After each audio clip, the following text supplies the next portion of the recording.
the Chase Thomas Podcast, for people who have nothing but time to kill. Of sort of where I would be like, okay, don't say quarterback, don't say offensive line. On the offense, I'm going to say tight end. On defense, I'm probably going to say an interior lineman. It's probably not going to happen. The Vols are favored by 28 here on Saturday, Brent. But if this game came down to the wire and it got really crazy and it was somewhat similar to the pick game last year, what would your be like if you had to put on your clairvoyant hat here, Brent? Why do you think this game ended up that way? If that is what happens, if it's 31-34 late, why did it go down that road, do you think? Well, if that's the score you're talking about, then it's all on the defense. If it's 13-10, then why you're there is because your offensive line didn't play well and the quarterback didn't play well. So if it's a close game, there's not one reason necessarily that you can pinpoint until you know what the score looks like.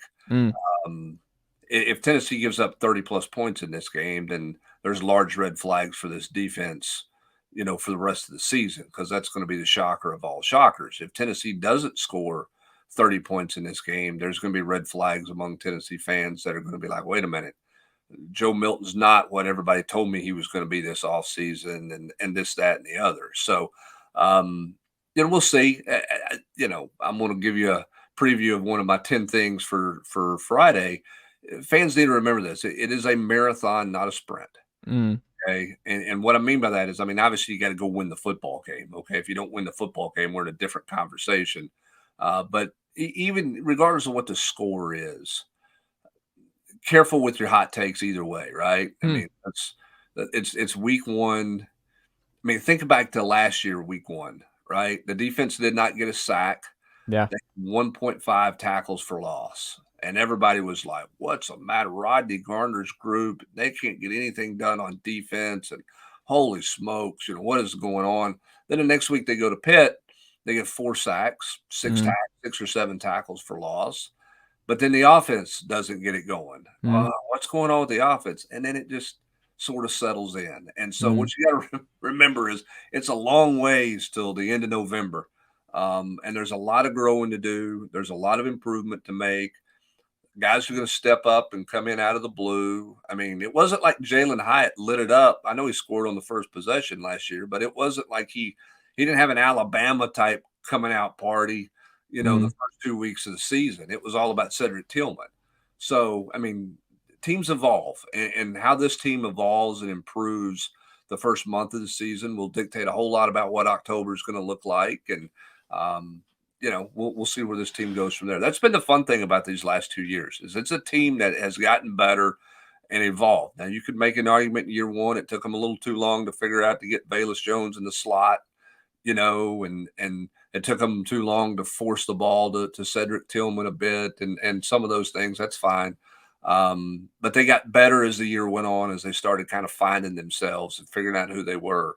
Last year, obviously, they figured it out much earlier and got it going after that overtime win at Pitt and really started settling in. And Hendon Hooker became Hendon Hooker, and Jalen Hyatt became, a guy who's going to looks like it's going to tear it up or certainly be a factor for the Giants week one. And away we go. Scared that he put Odell's number on. It's a lot of hype now. I don't know if I would agree with that. Lay low, man. Yeah, that's what I'm saying. Like, go out there and do your thing. Go back to the locker room. It's the New York media, brother. You ain't seen anything like it yet. So yeah, I would not do anything to draw a whole lot more attention to myself than what's already been written about me. There's been way too much written about him to this point as well. And I think, flipping it back to Tennessee, I think Joe's tried to do a good job of that, of just kind of deflecting, talking about his teammates, talking about just being ready to play, not getting too caught up in anything. Because, look, there's, if Joe doesn't play well on Saturday, we all know what the reaction's going to be. It's going to be measured, Brent. It's going to be, there's not going to be one Vol call about Nico Iamaleava the following week. You're not going to have one message board on the general's quarters. Nobody's going to have a post about it, No. And I think he's done, while everybody is also giving him the hype, right? I think he's done a good job of deflecting that off, making it about this team and kind of, everything about what they do as a group instead of just about him, which I think is a smart leadership move on his part. For Joe, the thing I want to see is like it's just funny when I like hop on shows talking about Tennessee and stuff. The thing that I find that's interesting is that a lot of people just assume that Tennessee fans are worried about the accuracy with Joe, and that's just not something I'm worried about. I think Joe's going to complete a high percentage of passes this year. He hasn't thrown a pick yet in Heupel's system. Heupel's quarterbacks don't throw picks. You just go through whether it's Mizzou, UCF, Oklahoma, wherever. It's just not going to happen. It's a good bet that he's going to be fine there. Year 3 in the system. My thing is just the offensive line. Like, what happens if he takes the bad sacks that he took in the Clemson game in high pressure situations that are a little bit different? Like, what happens if the left side of the offensive line, his blind side's bad? And what happened? He's not as mobile as Hendon Hooker. He's not going to make that quick, just take off, save save a down. That's just not in his DNA. I think at this point you kind of are what you are, and I think expecting Joe to be that kind of quarterback, I think it's just not going to happen. So can you survive? Can he do enough to alleviate those issues if Tennessee's offensive line takes a step back and the blind side's not there? Is he able to read it and feel it and make sure that they're not in 3rd and long because they had a bad sack on one of the first 2 plays of the possession? I think that's, for me, the biggest thing that I'm ready to see. And I hope we actually see it against Virginia. I hope they get home a couple times, and I want to see what Joe does in a crowded pocket. Well, again, I'm gonna give away half of my 10 things I think, because that was not the plan. Just to let you know, but you and I are on the same page. I mean, one of my points that tomorrow in that story is, I think it's good that Tennessee's offensive line is going to get tested to a degree on Saturday. I'm with you 100%. It's not a good thing for them to be playing 2 very mediocre defenses that's not going to challenge them, before they go to Florida. Now, Florida didn't look like the most dynamic pass rush team in their loss tonight, but they're bigger. They physically look better than what they looked last year. But I think it's a good thing for this offensive line that they are getting a test, a better test in week 1 than you would be by just playing another payday game to pad stats and give a little false sense of where you are. I agree. Do you have a final score prediction? How do you think it ultimately goes? And then, do you have an MVP? Who do you think has the best day for Tennessee on Saturday? Listen, man, I'm giving you half of the 10 This is going up on Friday morning. Folks are going to read the column. Is it going? How early is your column going up, Brent? Predictions don't go up till lunchtime, man. Okay, well, this will be up before lunchtime, so you can save that one.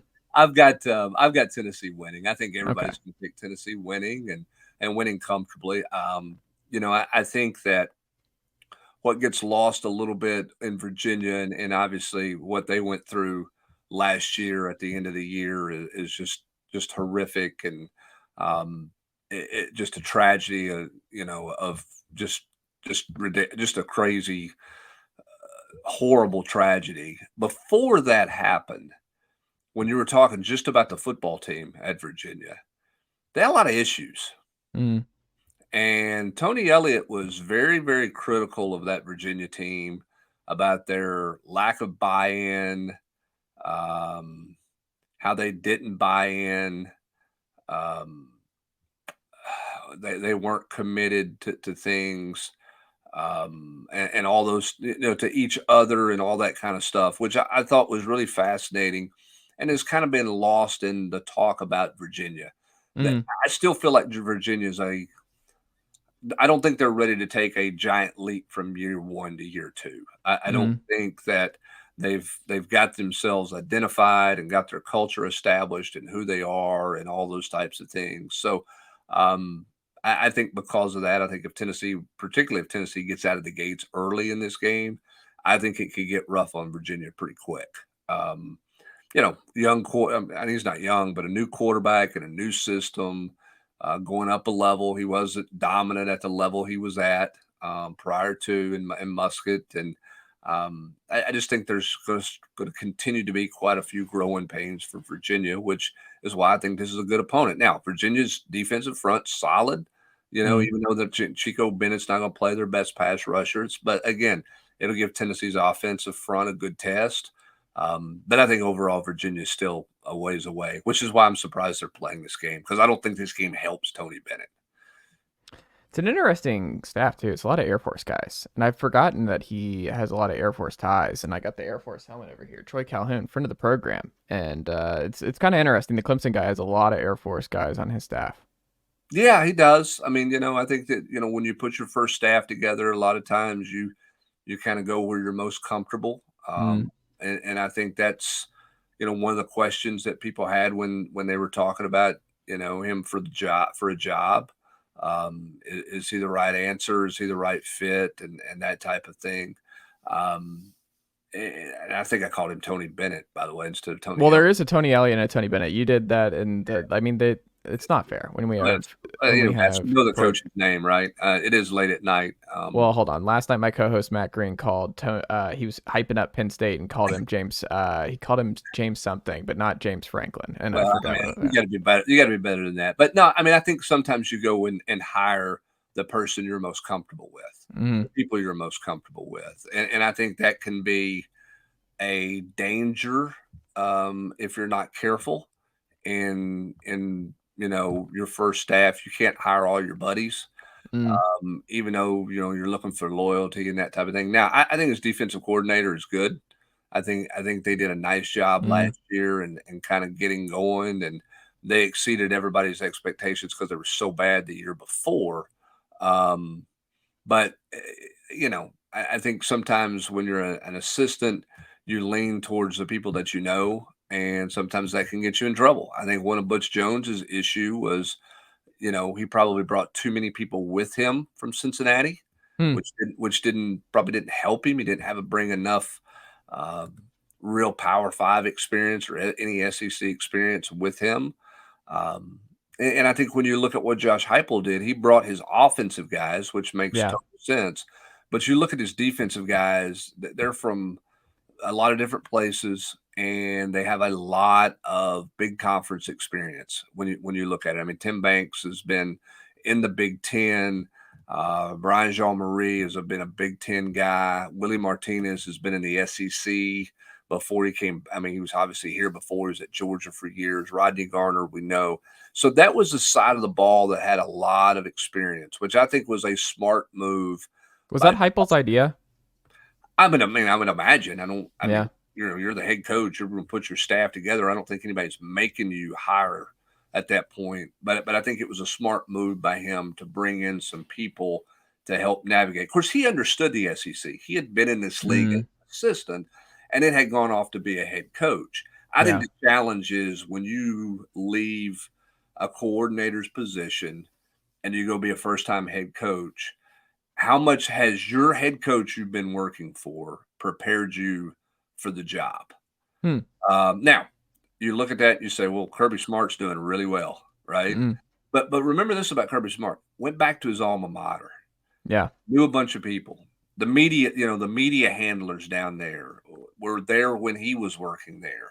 So he had some familiarity with some things. Then you look at a guy like Jeremy Pruitt, clearly wasn't ready to be a head coach. Yeah. How many other guys have come out of the Saban tree that weren't ready for a big time job, that jumped straight into a big time job because some group of donors said, hey, we need to go hire a Saban assistant to get that deal in there. Now, Sam Pittman's done some nice things at Arkansas. So, I mean, sometimes you have some guys who have done it. But I think, you have to have a guy who's got a pretty good grasp and a pretty good comfort level in who they are, and a pretty good understanding of what it takes to be a head coach. And I think in some of these places, you get a guy and he's just been in the back room breaking down film, right? And that's where you end up. That's where you land. And they get to this deal and they're like, wait a minute, I got to do all these other things. I need to be in the back getting a game plan together. Well, that's what your assistants have to do. And I think that's what a lot of Tennessee fans are most afraid of with Heupel, right? When he came in, it was just, is it just going to be offense? Does he know he has to recruit? Does he know he has to do all this other stuff? You can't just be the offensive whiz. But he had been a head coach at a program that had expectations for success. He wasn't just coming from, being the offensive coordinator, putting up a lot of points at an SEC school. Yeah. He had head coaching experience. And I just think that that's really ultimately what Tennessee what Tennessee needed was they needed somebody that had some legitimate head coaching experience, and Jeremy Pruitt did not have it. And look, we can joke about Butch Jones. It's not like Butch didn't do good things, right? Mhm. He made some bad.